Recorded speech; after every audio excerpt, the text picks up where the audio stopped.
All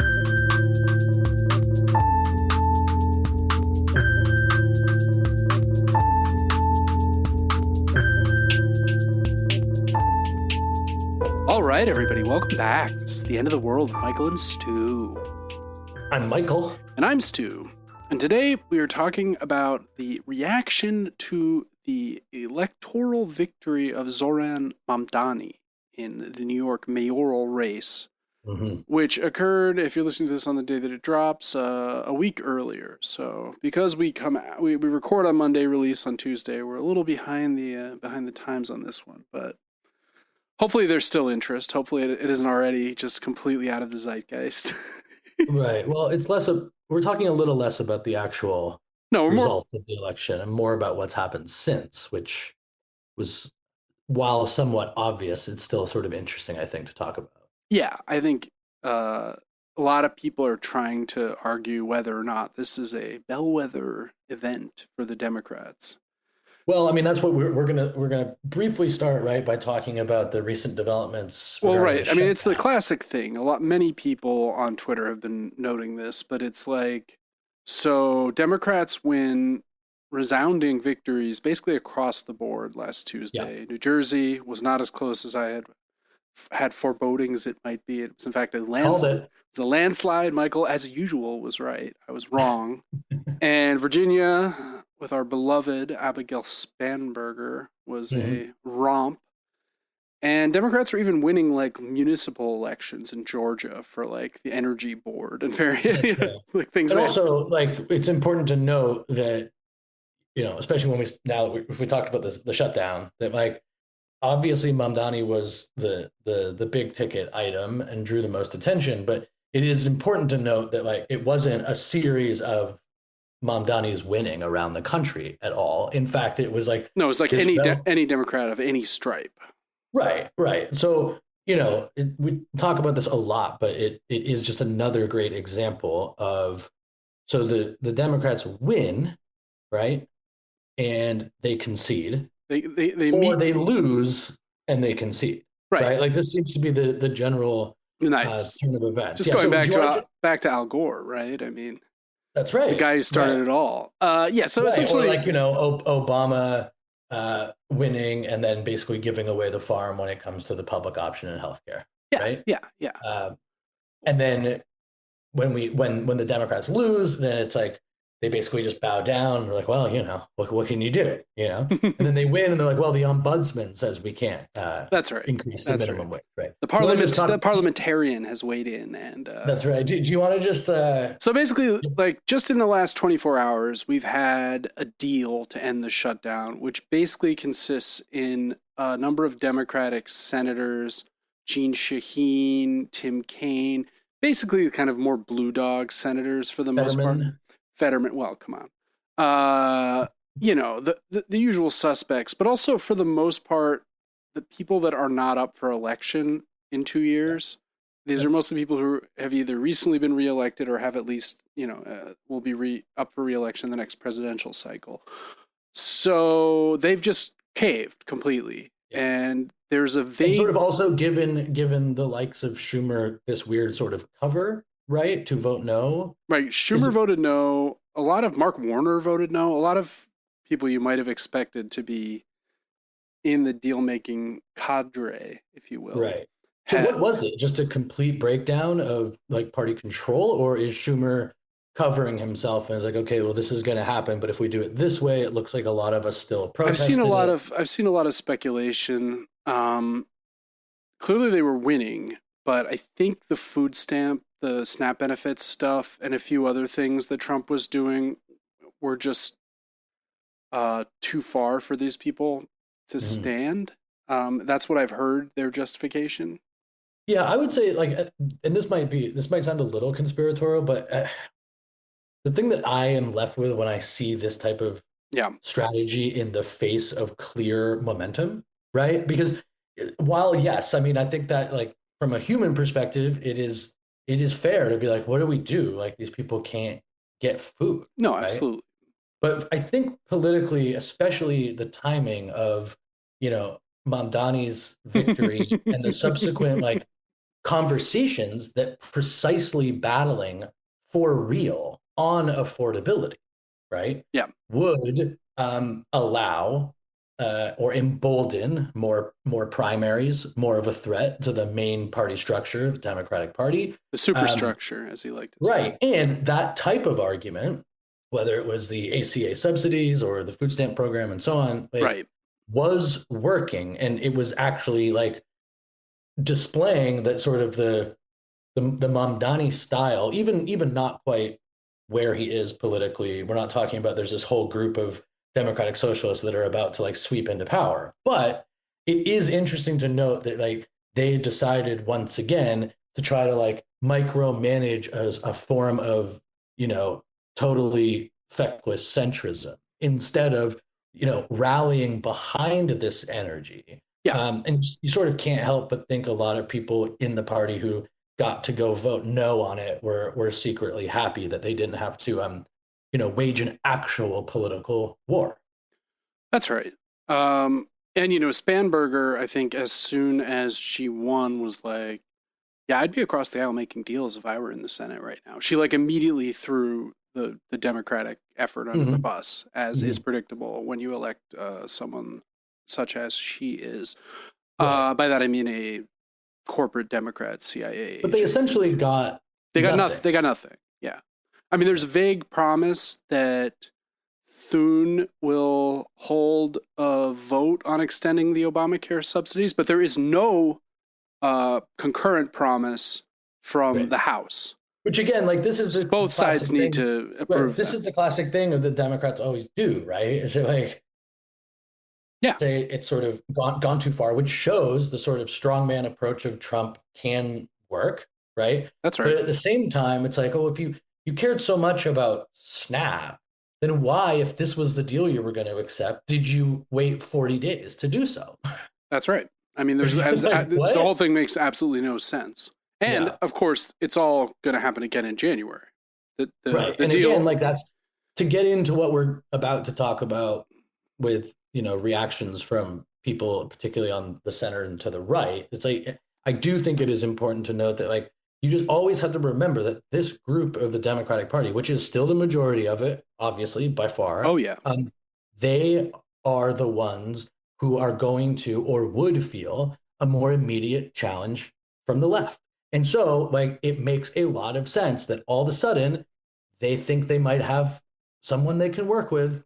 They're called the Republican Party, Yeah. And that is to me, this is an incredibly frightening moment, right? Because it did feel like the limits of all of these test cases and all of this increasingly bizarre behavior from Trump was starting, it felt like, to really like wear down on people. Well, the cruelty of the entire Trump project of late in particular. I mean, it's always been pretty predicated on cruelty, but with the SNAP benefits and the Obamacare stuff, it's like, I hate Obamacare because it's called Obamacare. First of all, it's not called Obamacare, but never mind.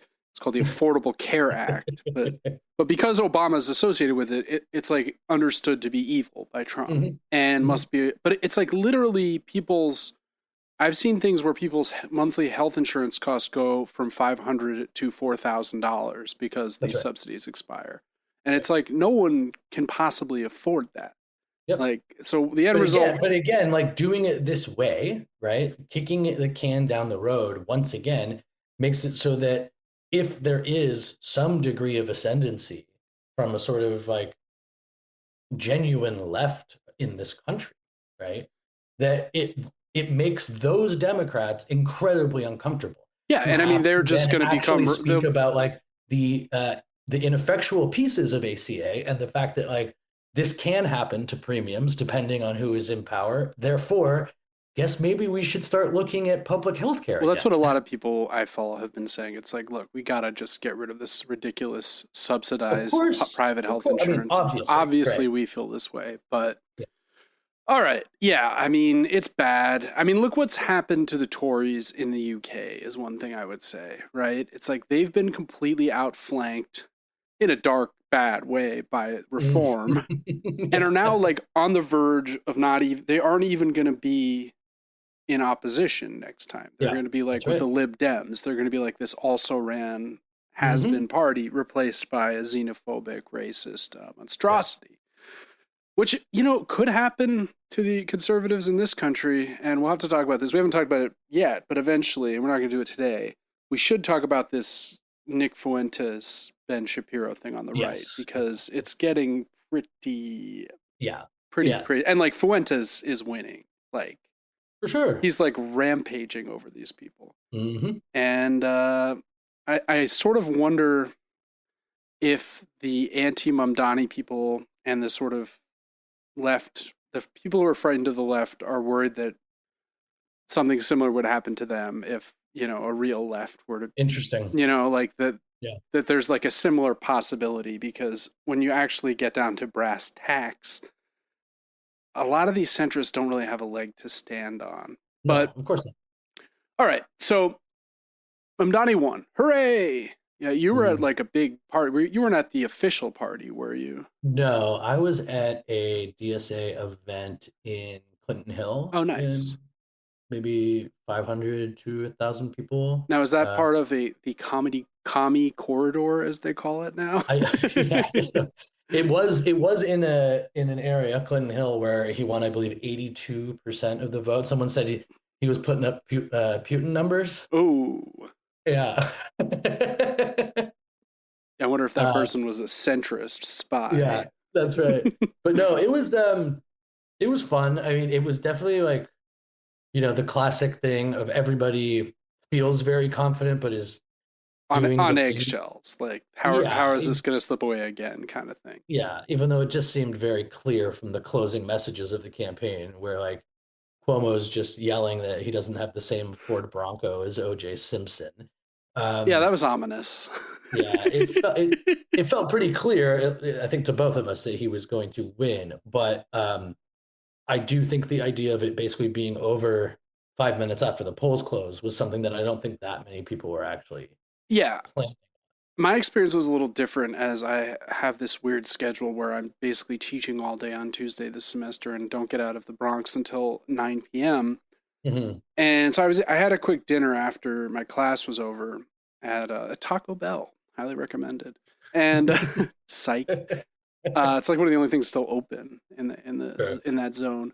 But I got on the train, and I was checking periodically. I was like reading something. I think, is it official? It seems the energy is good. But then by the time I got into Manhattan at Union Square, I was like, people were like smiling. You could like you could Yeah. just sort of like the ambient energy of like his triumph was very apparent. And then when I got home, my neighbor was like out walking his dog, and he was wearing his DSA for Mamdani t-shirt, and he was like so Mm-hmm, mm-hmm. pumped. And he's a friendly guy. I've talked to him a few times, so we chatted a little bit, which was nice. No, it definitely was like it was a great indicator, I think more than anything for me, of like how rarely we get to be even momentarily happy in our politics. Yeah, And I mean, obviously we can get into what may or may not happen now that he has to govern, right? sure. Fine. But like just the moment itself of, seeing people, it wasn't even like relief. It was just this really interesting, and I think incredibly necessary and encouraging validation for people who, we saw this in the city over the last year.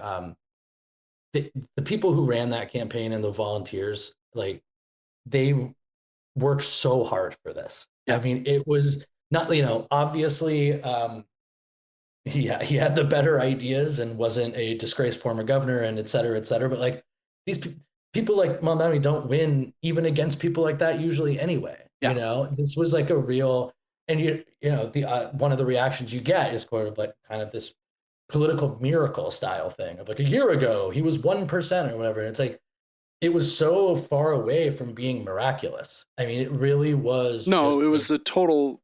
You're a right. ground game and And actually the message. meeting people where they are, that like, again, say what you want, whether you're even further to the left of a Mamdani or you are Bill Maher or something. Like, this guy is a remarkable politician. Yeah. Yeah. At the end of the day, you can say whatever you want. This guy is in his early 30s and he's the mayor of New York City. I mean, and just, I think, and we'll talk a bit. I think we can start by talking maybe about the speech itself and the reaction to it, right? Yeah, well, he opened the speech by invoking Eugene Debs, which was just like the place just went off. Yeah. For those who don't know, Eugene Debs is the most successful socialist candidate for president in the early 20th century. Yeah, that's right.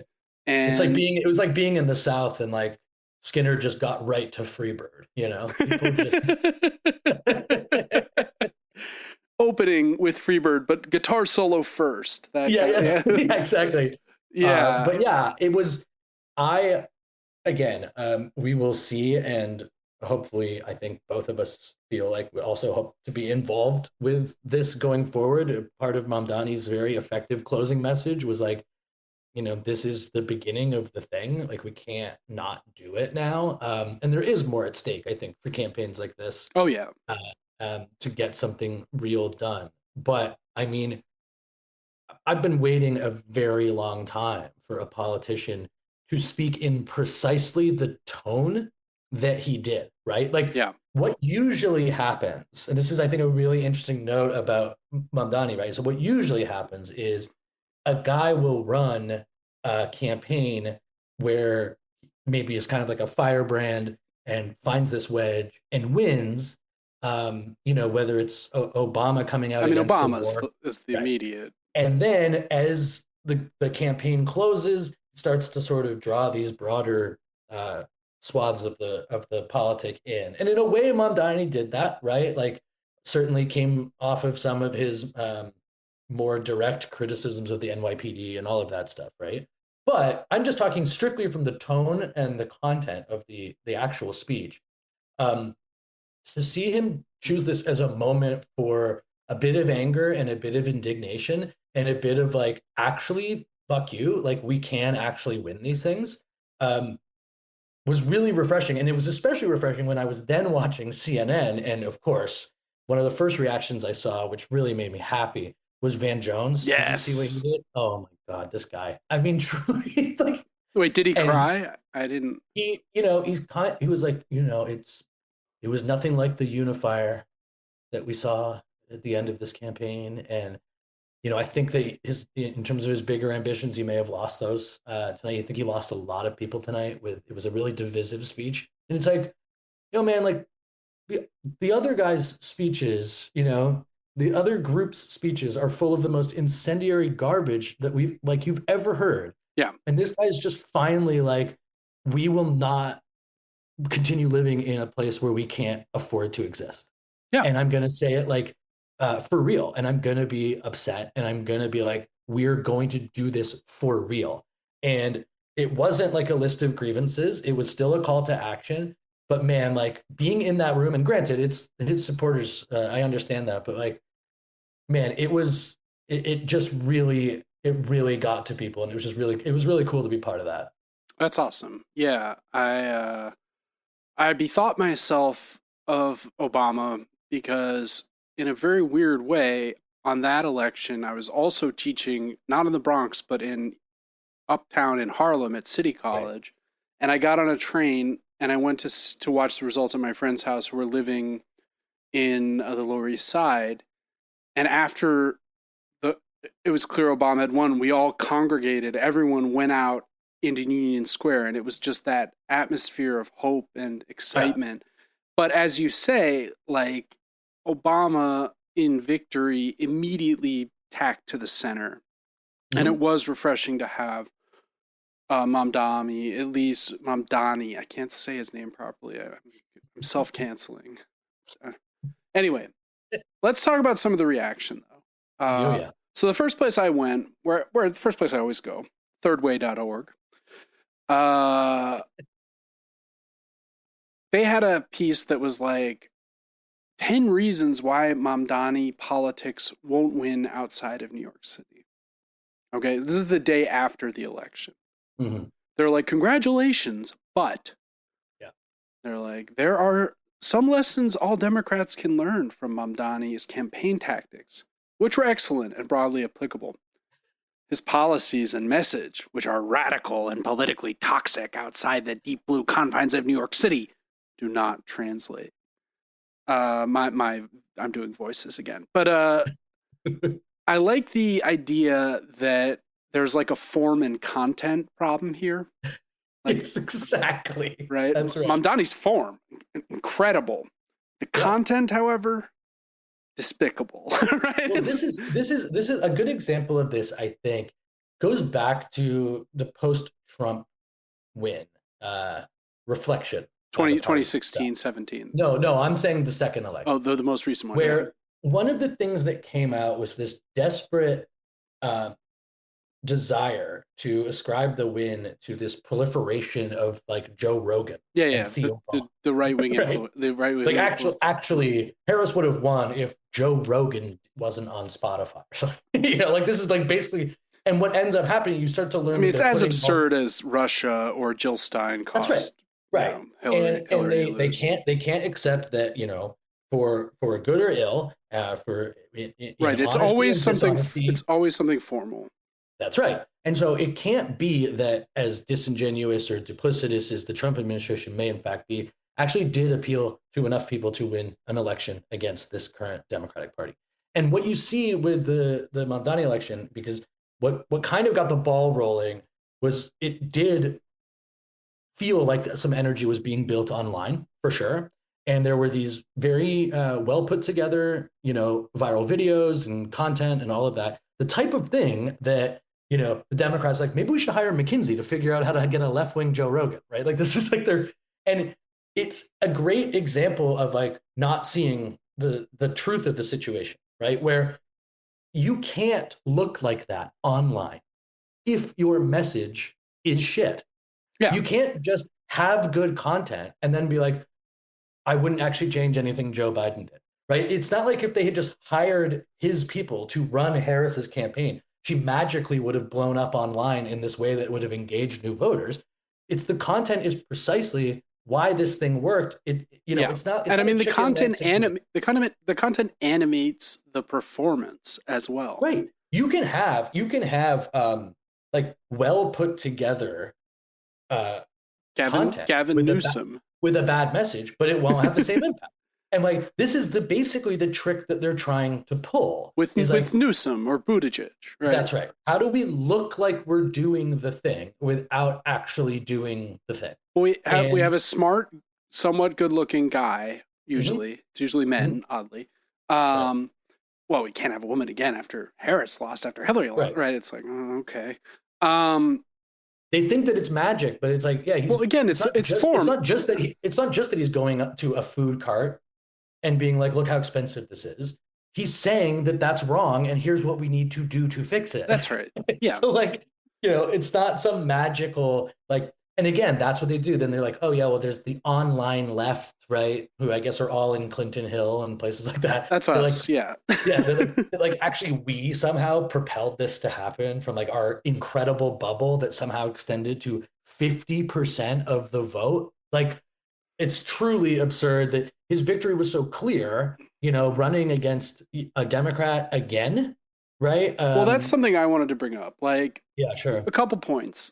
One, in this statement about how his policies are deeply toxic, it's like there's this weird belief in a sort of fixed idea of toxicity, as though what is toxic has always been and shall always be toxic. When if we've learned nothing from Trump and the rise of the online right, the Fuentes of it all, like remember Richard Spencer in 2017 after the Charlottesville rally, he was like scorned out of the public. Nick Fuentes, who's much more overtly racist and much worse, but also a much better communicator, is like on the rise. He is toxic. That is definitionally toxic. But on the right wing, and this is not something I think is good, what is considered toxic has changed. Because this idea that these are fixed points that we can rely on is wrong. We can change it. It's this is like it's a great point to bring up because it's basically the entire reason of being for the mainstream of the Democratic Party, is that they just continue to insist that there's some sort of normality. A static norm. Yes. And, the Spencer thing's a great example because guys like that in that period of time, both with the level of sophistication that online media was, like there was this belief with people like that. Yeah, I'm sure you remember this too, where it's like people would be like, see, deplatforming actually works, right? Like you don't hear from these people. And it's like, but if you eventually, like you said, like if you reject the idea that this is static and you just blow the door down, then you can't deal with Fuentes in the same way. Fuentes was deplatformed. He started his own right. platform, and it's his own now like Trump. Right. Trump did the same thing. Right, and that's this is the thing that we've always sort of dealt with. Being on the left, and then occasionally sort of begrudgingly, supporting the Democratic Party in the face of whatever abomination coming the other way. Yeah, is that like whatever you want to say about the content of the ideas. If politics is like the art of the possible, the only dreamers in America have been the ones on the right. Yeah. The dreams are actually nightmares, of course. But like the difference is that Mamdani is like, no, we're actually going to do that on this side. Yeah. And so now we're going to be like, and we're so far behind, right? That just think about the promises that get made. It's a great example, right? About like what is possible. How could Mamdani have a message that mattered, but still work within whatever the current state of this toxicity argument is? And it's like, on one hand, one guy's being like, we're going to deport everybody. Yeah. And then everyone cheers.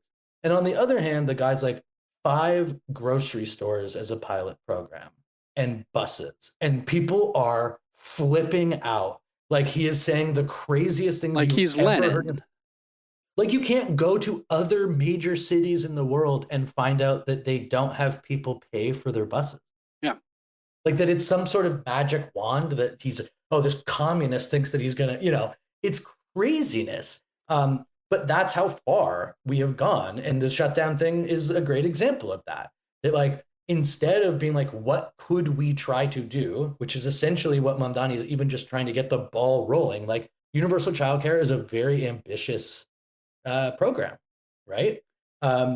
Yeah, in terms of just the strict idea of what is ambitious, but even the hated, it's not as ambitious as deporting 50 million people or whatever. Yeah. I mean, again, I'm not saying that's good. Obviously, it's horrible. But what I'm saying is that, like, no, of course, being able to be like, how do we go about deporting everybody? Oh, we'll just get, all of these agents and we'll hire all these people. Like they start to do it, but then we're told we can't like hire grocers to run a store. No, we can fund ICE at the level like 4 times more than the French military. Do we have to start driving around low-cost produce in unmarked black vans to be taken seriously? Masked guys with guns. With masks on. And we have to go in and be like, someone's like, what's your name, guy, handing out broccoli? And you have to be like, I'm not giving you my name. Like, A couple more points from this third way thing. Early estimates show that Mamdani won 50% of the vote, underperforming Harris's 68% by 18 points. And it's like, all right, there was another Democrat on the ballot. Yes.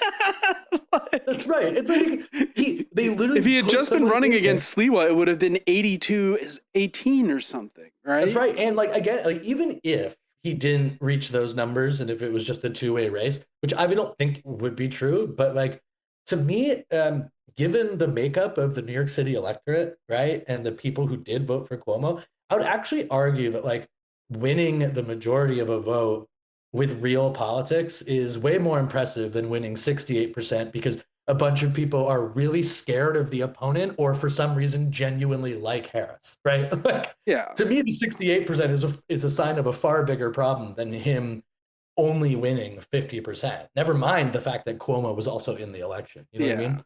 All right, let's leave this third way thing behind. Go to Bannon. Bannon did an interview with Politico, and it was nominally about Mamdani, but very quickly became about Trump. And I only clipped some of the parts about Mamdani, but he says, tonight, what you saw to Mamdani is something you've never seen this entire race. I mean, that's an angry guy.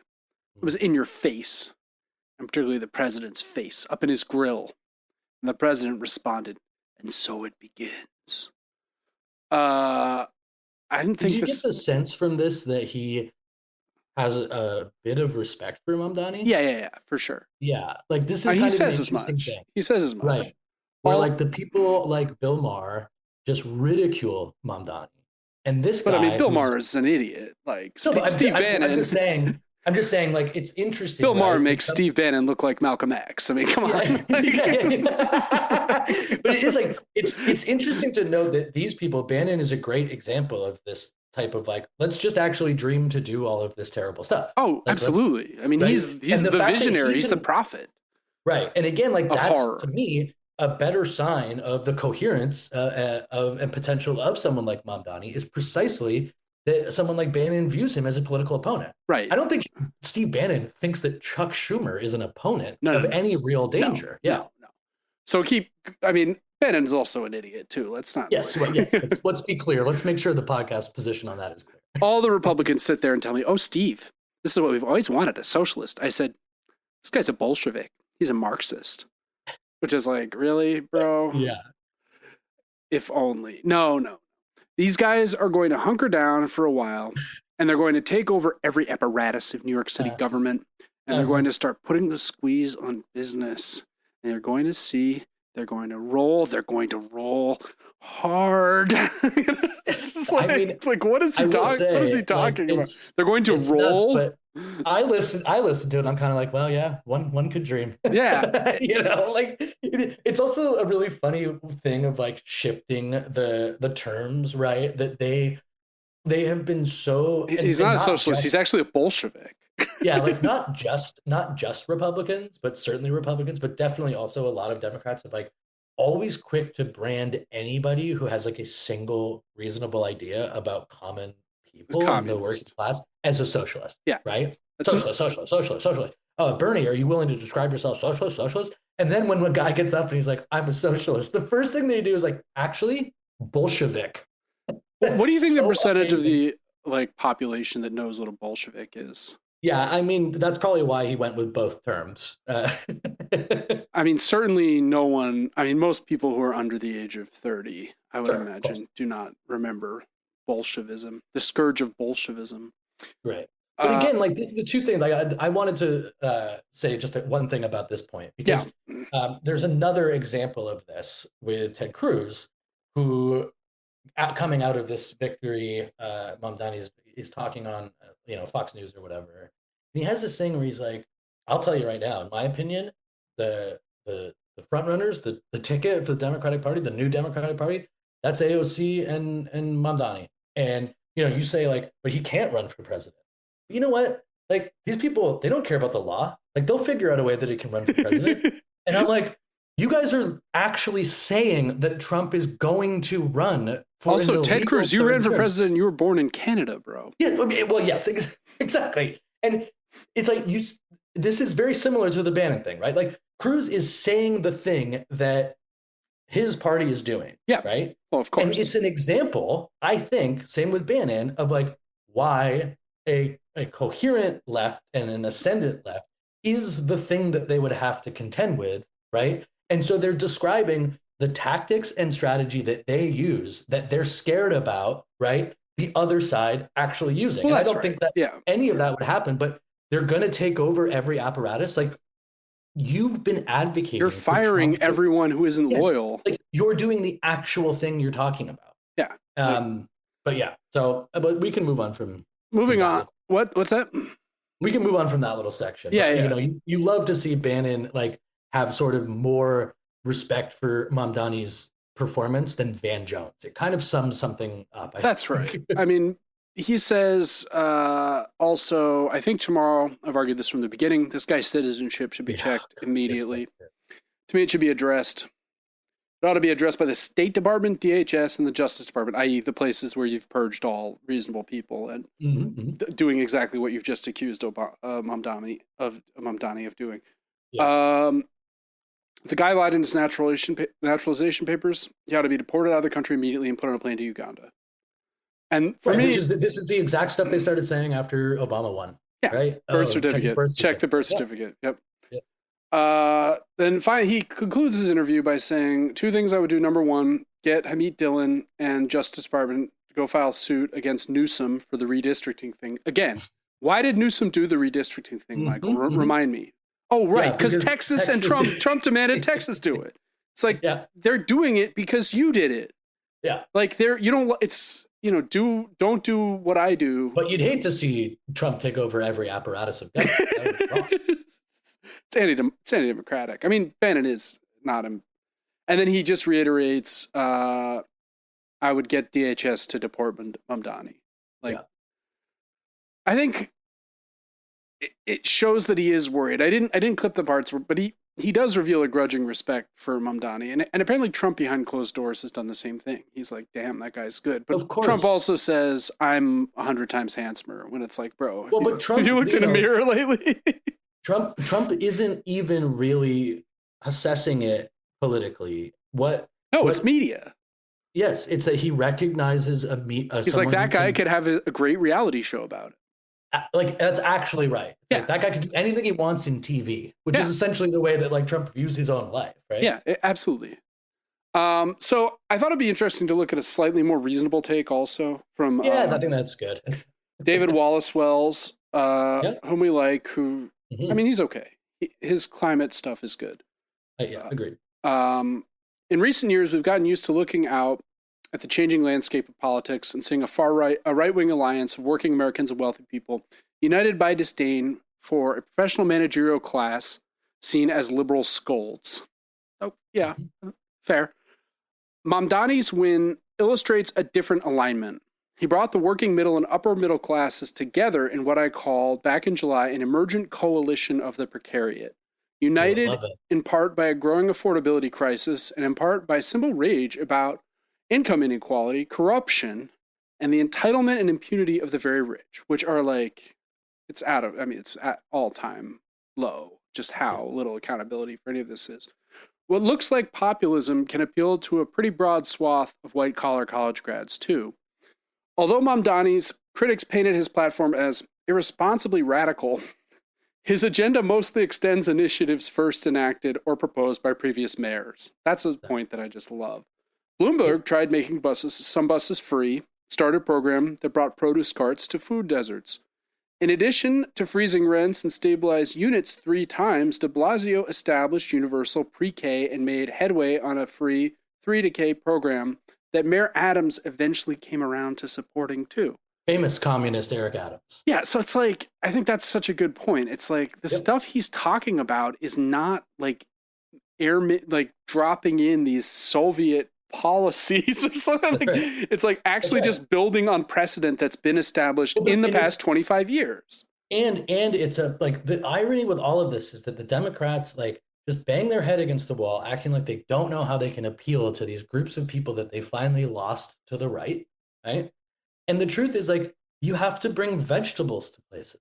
Yeah. You have to get people to work on time. They're not even asking for a utopia. They're asking for a dignified existence. And the whole through line from these other mayors, some of whom, did this at great political cost, whether it was, universal public pre-K or Mayor Adams, begrudgingly doing this thing, it's these things are not we always laugh about how, the reactions to these small things and it's not even just about, it has nothing to do with eventually some sort of actual squeeze on, the upper class. It's precisely that if you show that these things can work, right, then yes, you would probably do more. And the thing that's so frustrating about it is all of these idiot Democrats, they kick the can by saying actually incrementalism is the only thing we can do. So just a little bit at a time. And then Mamdani runs on, a little bit right away. And people are like, communism.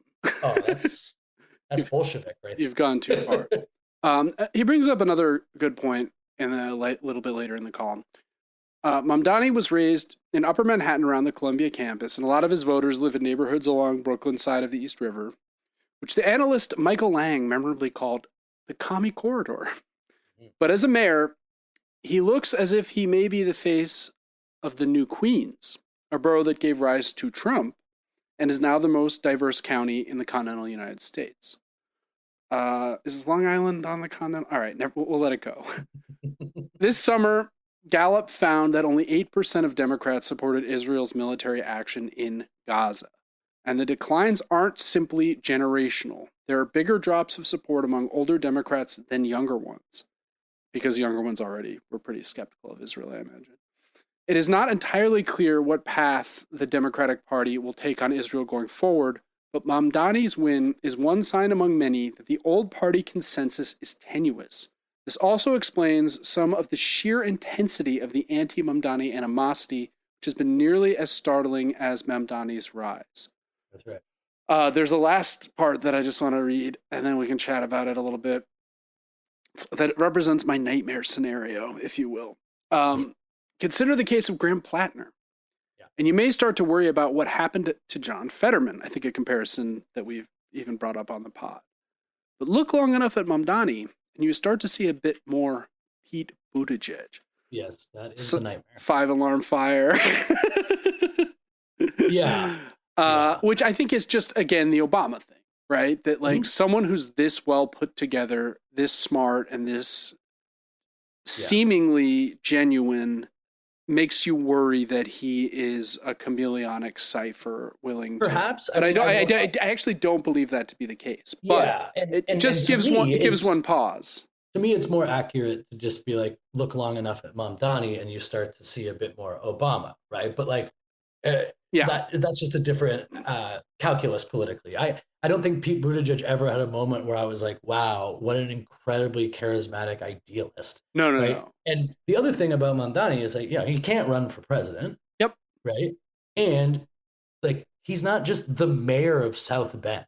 Right. And so I don't know. I mean, if he has, if we really even just get rid of all of the politics and crassly say, what is his constituency and how does he keep it? Which is another reason that the Democrats don't really want to appeal to the real working class of this country, because if they do, you actually have to deliver. They have to do something to keep it. And Mamdani like does have this coalition, and I do want to talk about that briefly. That does extend beyond the working class into different pockets of. He won the Upper West Side, for instance. That's right.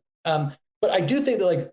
I do think there is, it is more likely that he has to, even if he was being cynical, the results of his cynicism to stay in power would be more productive than whatever Pete Buttigieg or Obama had to cook up.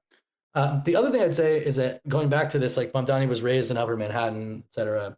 And there is kind of this disparaging that goes on of people who are not in the working class. He's a limousine liberal or whatever. Yeah, and that like actually that champagne socialist. Right, real people in the working class actually don't like Mamdani. It's all these people who sit at brunch and have signs that say "Go vote for Zohran," and it's like, not only do like none of the numbers seem to back that up. It's not true. Yeah, but it's also just like, at a certain point, if anything positive is going to happen in this country, there's going to have to be the realization that, particularly for younger generations of people who have all the markers of class, have all the markers of security that people in the working class don't have, also like are in incredible debt, cannot own a home, cannot afford real health, and are about to be replaced by AI. Right. Like in the workforce. We know people that make like, whatever, you might make 80, you might make 120. Does anyone look like they're living high on the hog in New York City at this level? Like, yes, that doesn't mean that you are struggling at all in the way that the working class is. But I think we can all agree that a way bigger percentage of the population through classes are still in a precarious situation from week to week, month to month, certainly year to year, right? Yeah, absolutely. Let's skip this next one. There's not really much there. I just want to read the statement about Schumer, which I thought was funny. Oh, yeah. Chuck Schumer, the New York Democrat, one of the most powerful Jewish politicians in the United States, did not endorse Zohran Mamdani. I would not say who he voted for in New York City's mayoral election, i.e. he voted for Cuomo. But on Wednesday morning, he said he called the mayor-elect to offer his congratulations. Oh, how gracious. We had a very, very good conversation. We said that we cared about New York City and that we look forward to working together to help the city improve the city. help the city and improve the city. I was like, to help the city, improve the city. Weird. This is poetry.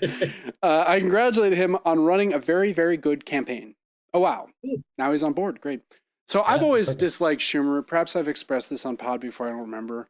But the thing that turned me was this documentary about Waco that I watched around the turn of the millennium, maybe even in the 90s. Okay. Schumer was, I believe, a congressman at the time. I don't think he'd yet ascended to the Senate. But he was on charge of one of the there was a committee where they were like, did the government overreach by burning 100 and whatever people alive? Could this have been handled better? And he was just carrying water for Janet Reno and the Clinton administration in this like utterly empty, setted way where it was like, no matter what evidence was brought up, he was like, no, the government did no wrong. Clinton. Yeah. And I was like, okay, that's who you are. You're like, you're a party hack. Yeah. And my opinion about that has not changed by anything that's happened with him in the past 30 years. Look, a guy like Schumer has made a whole career out of acting like people like Mamdani are completely governing is out of their grasp, right? That they just don't understand how sort of things work, right? And that's, again, I go back to the shutdown thing. I'm like, again, I'm not saying this is exactly how it went down, but it ends up being something like a show of force from the mainstream to be like, actually be careful, because we can actually capitulate whenever we want and go back to some sort of status quo, because we're so cynical that, like, I bet you if you ask Schumer, like, why did this happen and how can you benefit out of it? It would be like, well, if things get really bad for people and they're all paying $5,000 a month for health insurance, they pretty much have to vote for us. That feels like basically the calculus, right? Yeah. And it's so disgusting to like run this shutdown being like, they don't care about people's healthcare. They don't care about people's food benefits. And in the end, they're like, well, if we can make it bad enough while Trump's in power, the exact type of thing that has, had people in droves leaving the party. And Mamdani is like, not an antidote to that. He can't solve it, but he's merely pointing out something that is so obvious to everybody that you can't run on making people pay $5,000 a month for healthcare. So it's so bad that they vote for you. Yeah. Yeah.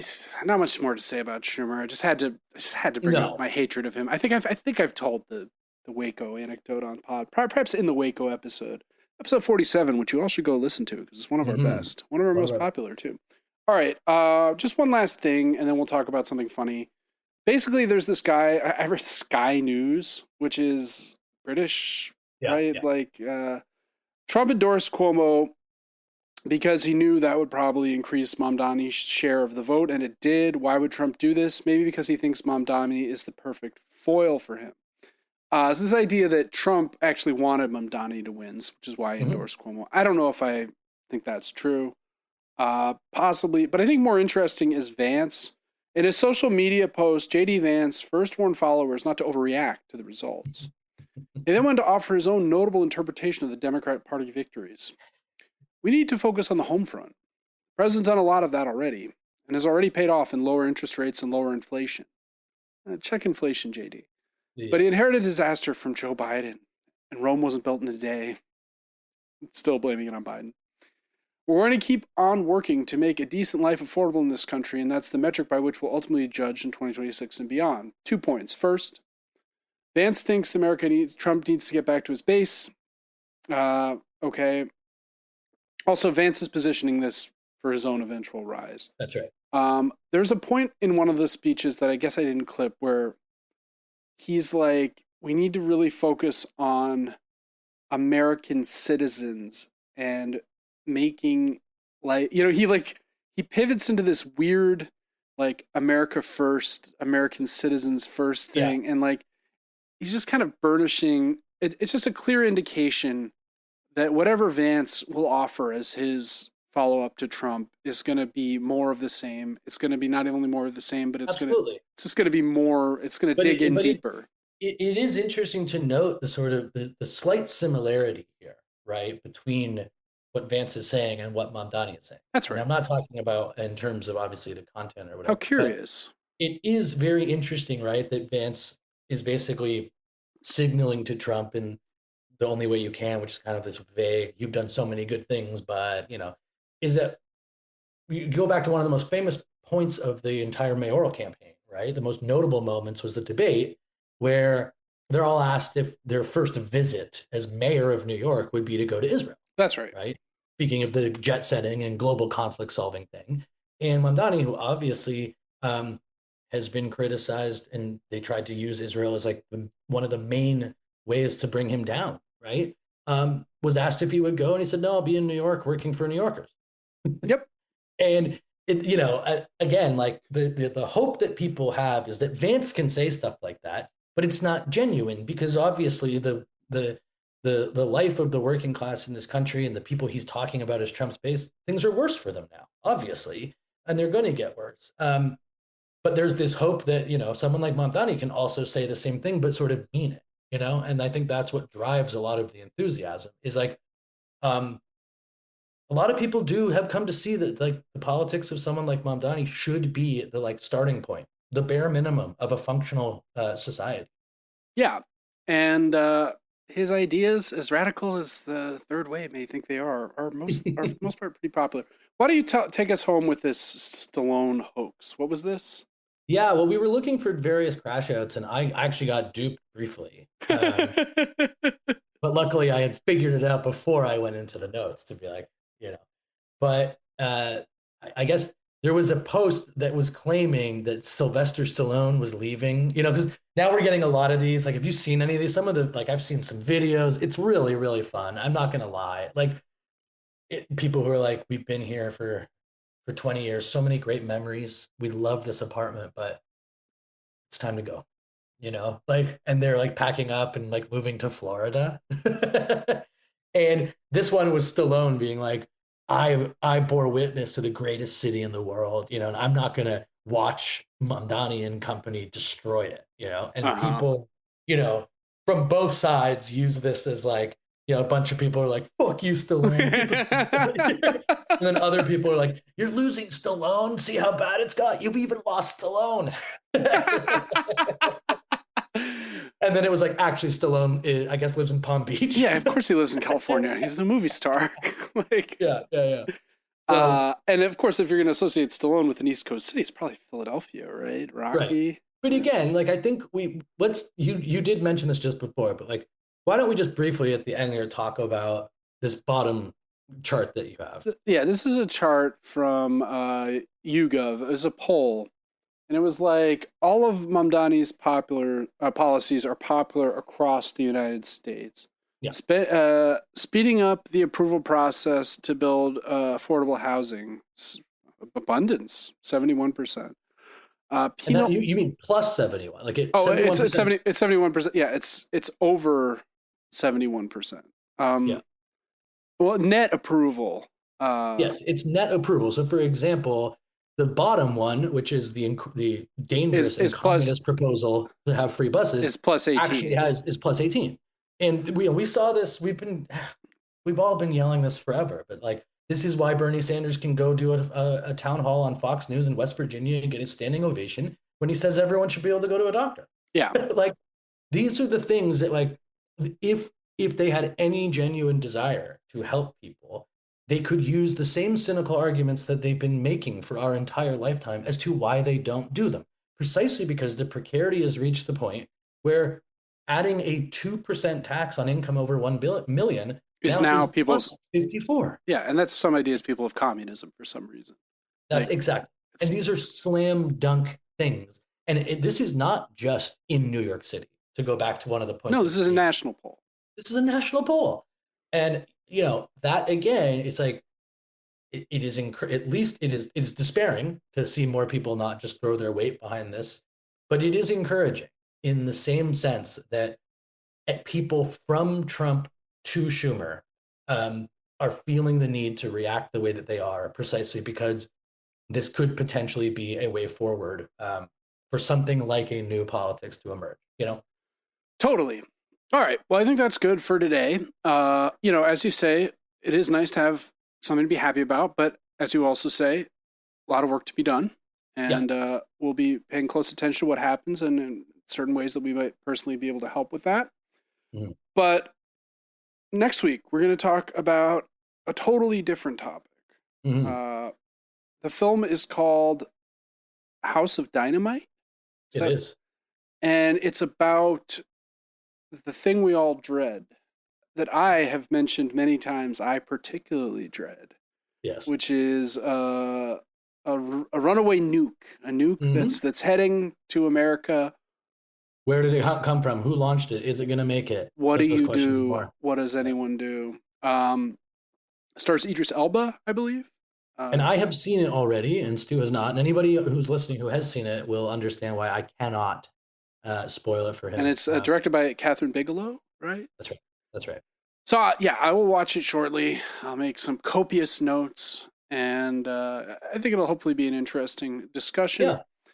In the meantime, if you like the show, you can follow us on the podcatcher of your choice. And if you really like the show, you can leave us a rating and or a review on that podcatcher, and maybe even tell a friend to check out the show. We always appreciate new listeners. You can also follow us on Instagram at endoftheworldwms, where we post delightful reels of our foibles. So, yeah, House of Dynamite next week. I think it'll be fun, and I'm looking forward to that. And until then, this has been the End of the World with Michael and Stu. I'm Michael. And I'm Stu. And we will talk to you real soon.